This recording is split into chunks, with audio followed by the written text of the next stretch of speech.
Hey everyone, welcome to the Reluctant Chef. Today we are going to make a chicken broccoli risotto. So the first thing you're going to do is you're going to take your pressure cooker or your deluxe multi-cooker and you're going to turn it on to sear because we are going to saute. Let me move this over.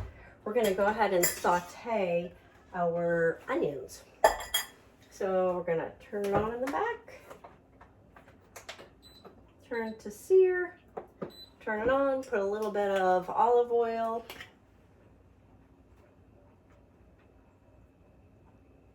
All I had was about 2 tablespoons left, so time to refill.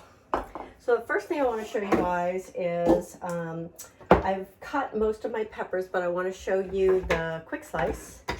We're just going to go ahead and cut our pepper in half from the bottom. We're going to open it up this way, and it takes the all of the top off. When you stick your thumb here, you're just going to come in here and you're going to break, and you're going to be able to break the seeds right out. And then watch, you can just pull the stem and you don't lose all of this pepper. We're going to go ahead and put it on the quick slice, and we're going to cut in one direction. And then we're going to turn it back on and dice it in the other direction. So we are going to have diced peppers. We're also going to do our onions, but we're not going to use this. I'm going to teach you guys how to use a knife to dice your onions quickly. It's a tip I learned at a cooking class, and I was like, oh my gosh, as the reluctant chef, everybody needs to learn this. This pepper is really big. It's like a dual pepper. So just break it. By the way, if you guys are trying to cut carbs, one of the things that I have a recipe for is this really great appetizer dip. And instead of using crackers to serve it on, you take the baby peppers and you cut them in half, and you use that as like the boat, as the chip. And you put the chicken dip inside it. It's a chicken chipotle dip. There's also a chicken fajita dip. You can really use it with anyone. But it's just a great way to not have those extra grains if you're trying to cut back on grains. And it adds more vegetables to you, right? So, so that's, I'm doubling this recipe, by the way. So if you go to the Pampered Chef website, it's going to tell you 1 pepper, but I had a half a yellow pepper and a half of orange pepper, red pepper and yellow pepper in the fridge. So I used that up as my first one, and I'm doubling it because I'm making it for somebody who has a small child and she's sick. So mom with 2 small kids, one very sick right now, I thought could use a break. So first thing I want to teach you is you're going to cut your onion in half from the root to the tip, then cut the tip off. So why do I tell you to do it that way? It's because the root is going to stay together, and that will keep it so that when we're cutting and dicing, your fingers will stay safe. So watch what I mean. So we're just going to peel back the skin. You're going to hold your knife with your loser fingers so you don't lose a finger, choke up on your blade. And you're going to just make little slices in the onion in this direction. And I'll come closer to show you. And this is why having the root there is so easy, because all those slices, can you guys see it? All the slices are there. Now we're just going to turn it sideways, and now it's a diced onion. Now, tip for when you start to get past the middle of the onion, it starts to slant towards your fingers, right? So this is the time that you turn it sideways so you have a flat surface, and you just go ahead and dice the rest of your onion that way. So there we go. This last little bit, and you're done. I guess I don't probably need a whole 2 onions for this recipe. That might be, it says 1 medium onion, but gosh, I don't know. I feel like that might be a little bit much, right? Oh, you know what? When you turn this on, you should push the button that says start. That helps because we want to start searing these. After we get our onions done, we're gonna shoot some garlic in there. And we're gonna do the garlic after the onions because the onions sweat, so they make a lot of water. And we wanna kinda burn off some of that or steam off some of that before we're adding our garlic. And I don't wanna add the garlic first and make the garlic burn. It's like my biggest pet peeve is if you have your pan too high and you burn the garlic, it ruins the flavor of the entire meal. You can ask my husband, I get really testy when that happens in our household. So we're getting to past the halfway mark, so now I'm just gonna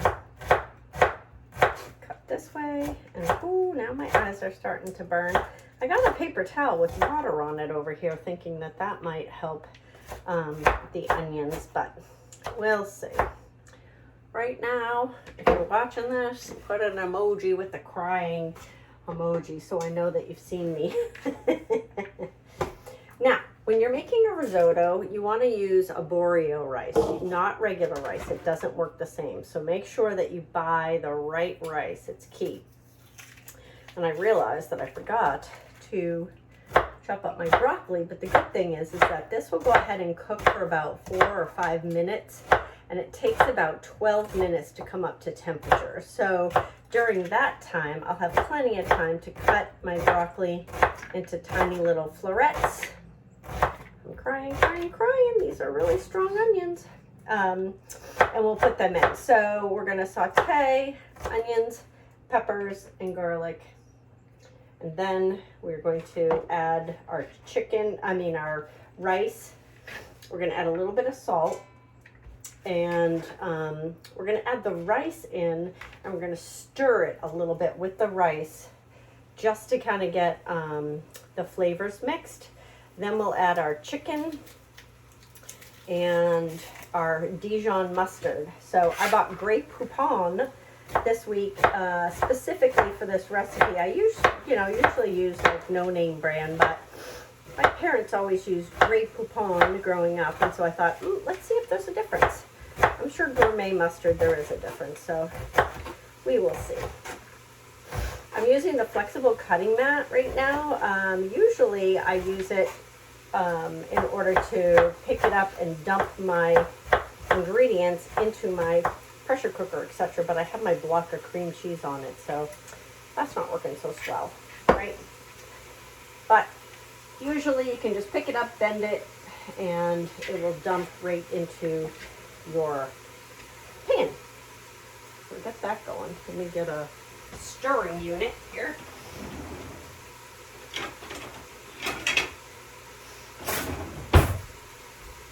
Okay. So this one actually is a spoonula that my husband made from wood that we got cut down ourselves. Isn't that pretty? It's a piece of cherry, I think. So I got plenty of Pampered Chef ones as well, but this one's nice and long, so I like using that. Okay, garlic press time. So we're gonna take our garlic, we're gonna stick it in the hopper. I peel the garlic now that I'm old, mature age, what do they call it? I don't know, there's a nice name for being old. I do that because my thumbs hurt from arthritis, so peeling it makes it much easier to shoot the garlic in. I'm also using the little Barbie hairbrush. I call it the Barbie hairbrush for slicing and cleaning. If you've lost your Barbie hairbrush, that way I don't smell like garlic. If you've lost your Barbie hairbrush, you can add that as a replacement part to any order. And all our replacement parts can be added to any order, which is just great. Okay. I'm going to put all the rest of this garlic back in here and try to get one more squeeze out of it. Every last bit. Garlic is one of my favorites. It's got a lot of really good properties. Garlic and onions are like the base of everything that I cook. It's very good for so many different, blood pressure and so many different health benefits. So we try to add it, there we go, to our recipes as often as we can. Okay. So we're going to get that rolling here. I'm going to saute it just a little bit.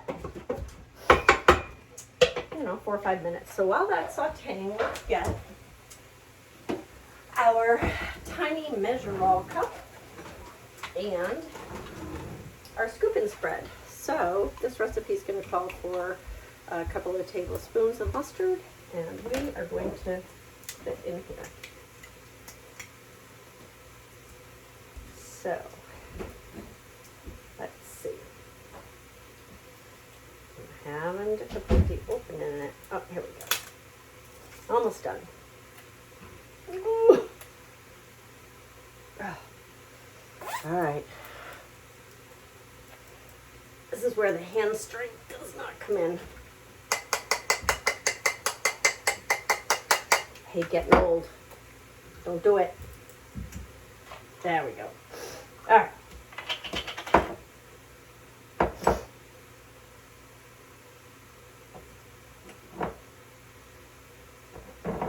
This smells really good. I'm having flashbacks to Rubens at my house growing up as a kid. Corned beef and hash. There we go. Make sure that I have the right amount. And I do. I'm going to go ahead and push. And you see, it pushes it all off. Makes it easy to see how much you have in and how much you can push off. And now we're going to go ahead and add our rice.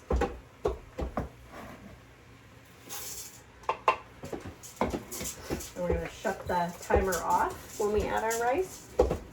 We just stir it a little bit.